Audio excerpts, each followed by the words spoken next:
હરિગુરુ સંતનો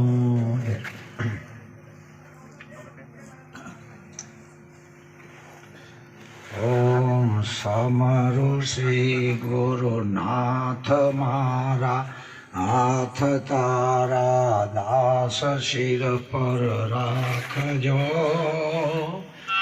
મનસા વાચા કર્મણા કેરા દોષ અવગુણ ટાળજો નથી થાવું કોઈ મુજ હૃદયમાં થાન અવિચળ થાપજો ભક્તિ તમારી આપણે સંતના નજીકમાં જશું તાણે આપણી ધારણાઓ બધી છૂટી જશે એક પણ રહેશે નહીં આપણી ધારણાઓ રહેશે જ નહીં હાથ નહીં એકય નહીં રહા એકાકાર થા વ્યવહારોમાં નહીં અરે એકતા અદ્વૈત પેલા એવું કીધું અષ્ટવક્રય જનકનો કે હે જનક હું ઉપદેશ કરવા નહીં આવ્યો હું બોધ કરવા પણ થી બોધીને દબાઈ રાખ્યા છે જેટલા ઈઓને છોડવા આવ્યો છું હું ઉપદેશ કરવા નહીં આવ્યો તારી તાકાત નહીં ઉપદેશ લેવાની તી સભા પેઢી કરી એના ઉપરથી મને ખબર પડે છે હા એટલે ખરેખર જ્યારે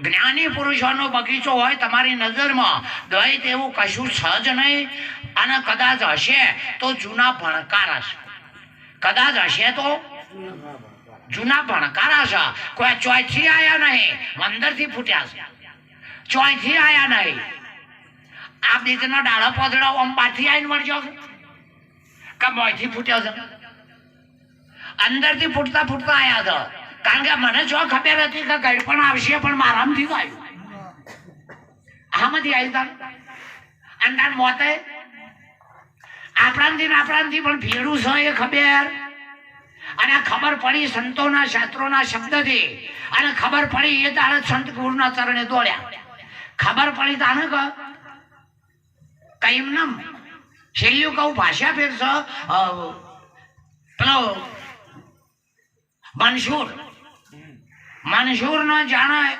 આર્ય જ વાતનું ભણ તાણે એ બોલતો તો અનલ હક આપણી ગુજરાતી ભાષામાં થાય હું બ્રહ્મ છું એ અનલ હક કે છે એ જ ઉર્દુનો શબ્દ છે એનો જ આપણા ગુરુએ કીધું કે તે તું જ છે હું જ બ્રહ્મ છું ભાષા ફેર છે બીજું કોઈ ફેર ભાષા ફેર છે હવે ભાષાના ગણ્યોને લેવા દેવા નહીં ભાષાનો અર્થ જ થાય કે જે વધારાનું પ્રતીત થયું છે આ અભાષિત વસ્તુ છે અને એ વખતે મનસૂરના પાસે જ્યારે ફાંસી આપ્યો તાણ પહેલો બોલ્યો કે તમારા ફાંસીનું દોરડું આ ગળાનો અડશે મારા સુધી આવશે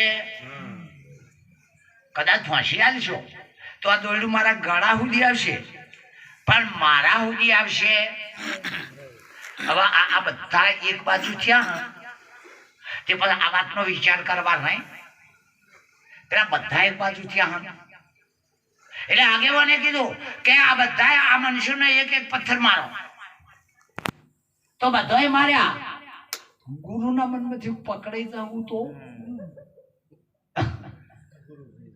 એને ગુરુ તરીકે રહું તું કે પકડાઈ જવું તો એટલે આને એક ફૂલ નાખ્યું અને પેલા બૂમ પાડી પથરા માર્યા બોલતો નહીં અને ફૂલ નાખ્યું એટલે બૂમ પાડી પેલા એ પૂછ્યું કે ઉભો રહ તને પથ્થર વાગ્યા તો બોલતો નહીં ના ફૂલ નાખ્યું મચમ રોયો કે જે સમજે છે એ પથરા જ મારે છે ભલે એના મનમાં ફૂલ છે પણ એનું જ્ઞાન એને પકડમાં નહીં આપતું એમાં મને હું લ્યા દે છે એને સમજાયેલું બોલું છું એ જેને સમજાયું તું એ જ હું બોલું છું મારા ઘરનું બોલતો એટલે ઘણી વાર પકડ આવી જ જતી હોય પણ આ દેહધારી બની બેઠેલા હોય તો પકડ ના આવી હોય પેલામાં આવી જ હોય કદાચ પેલાને પકડ આવી જ હોય કારણ કે આ તો આની વાતનો અધિકારી જોઈએ અને અધિકારી ના હોય તો મહાપુરુષો એને અધિકારી બનાવે છે કદાચ આવી જ હોય તો અધિકારી અને મળી જાય ઉત્તમ વસ્તુ અધિકારવાના કદાચ મળી જાય તો એ તોલ નહીં કરી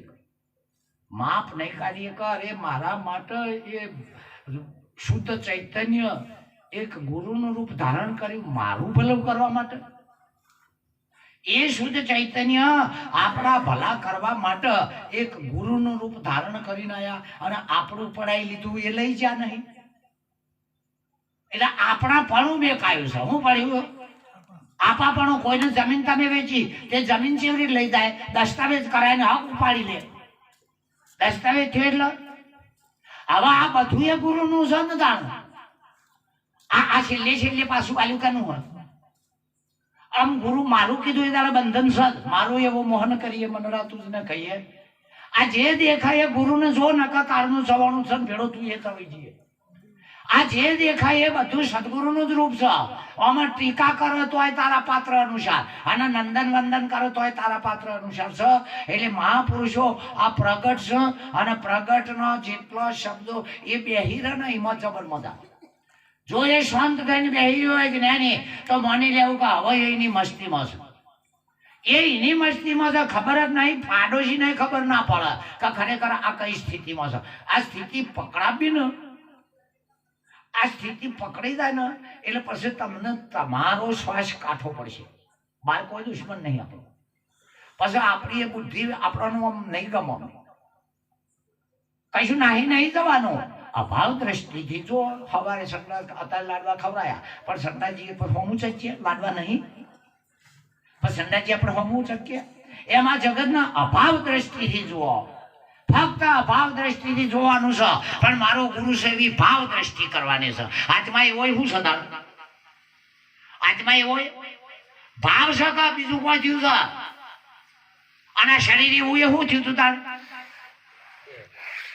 આ ભાવમાં બેભાન થઈ ગયો તો. આવા ગુરુ ભાનમાં લાયા છે કે તારા સિવાય કોઈ નહીં, તારા સિવાય કોઈ નહીં. કારણ કે હોનામાં દાગીનો સજ નહીં, એ ગ્રાહકની નજરમાં હશે કદાચ. માટીમાં માટલી સજ નહીં, પણ એ ગ્રાહકની નજરમાં હશે.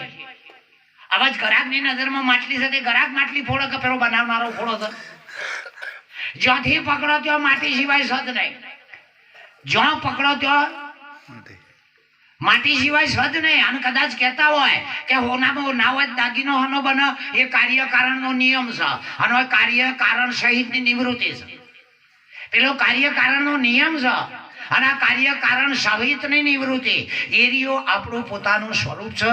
એટલે ખરેખર અવારનવાર તમારા ભેગા રહું, મને તમારા ભેગો રાખજો, હું તમને ના ભૂલું એવી સદગુરુ આપણને બધાને એક જાતની હિંમત આપે. તમને ભૂલું એ દાડે મારી એ દશા બગડી જાય. અને તમને માર ના કહીએ કાંઈ, કારણ તમે એ સ્થિતિ ઉપર છો જ. એટલે ભાઈનો આપણે સ્વરૂપભાઈને જો કે વારે વારે આપણે ધન્યવાદ તો ઠીક છે, એનું કાર્ય કરી બત્યું, જે કાર્ય કર્યું છે ને એ તો દેખાઈ જ આવે છે. પણ ધન્યવાદ કયો કરનાર કયો? કાર્ય તો દેખાય કે ના દેખાય? એમ દરેક માણસ જે કાર્ય કરતો હોય એ કાર્ય તો દેખાય ને દેખાય. નહીતર બાકી શું જઈએ આમ જઈએ તો તમારા વગર રહીએ નહીં અને તમારાથી બહાર થઈએ નહીં.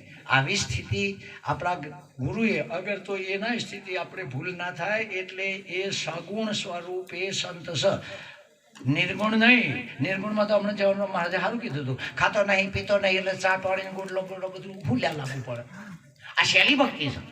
તુલસીદાસ ના કરો મારમાં નિરાકાર હાવ શૈલી ભક્તિ છે. બોલો, કારણ કે બુઢા ચડાયેલી ગમે તાણ હોમી થાય. આ વાણી શું છે? મૂઠા ચડાયેલી ક એટલે મૂઠા ચડાયેલી હોમી થાય ને. હા હા, એટલે આ તો કોક વેઠવું પડે છે. આ કોક વેઠવું. મારો છોકરો કાલે જ કહેતો, છોકરા છોરો કે દાદા એક કેલાનો અંગૂઠો કાપી લીધો. એ વાત સાચી છે. કીધું બેટા પેલા ભણેલા નતા, સહીઓ કરતા હતા. એ પેલા ભણેલા હતા નતા એટલે સહીઓ આવડે એટલે અંગૂઠો કરાવતા. શું કરતા હતા? અભણનો અંગૂઠો થયો એટલે બધું અત્યારે તમારા આધાર કાર્ડમાં જોજો, આખું બધું નંબર ફંબર હશે તો કે હજુ અંગૂઠો આવતો નથી. હા, ખરું કે નહીં? એટલે સહમતિ છે. આપણી સહમતિથી રાજી ખુશીથી આલેલું છે. આપણું દુઃખ મટાડવા આપણી સહમતિ ના હોય. હા, પછી ભાઈ ઇતિહાસોની વાતો છે, કયા કારણે કયા સ્થળે શું બતાવવાનું ચમ લસી હશે એ હજુ આપણે એના લખનાર મળ્યા નહીં. એટલે આપણી જેવી બુદ્ધિ એવો આપણો નિર્ણય ને હશે. જેવી આપણી તુલસીદાસની વાતમાં આપણે ના પહોંચી વળીએ, પણ આપણને સહેલું પડે તો આપણે ખોરીએ કે નહીં.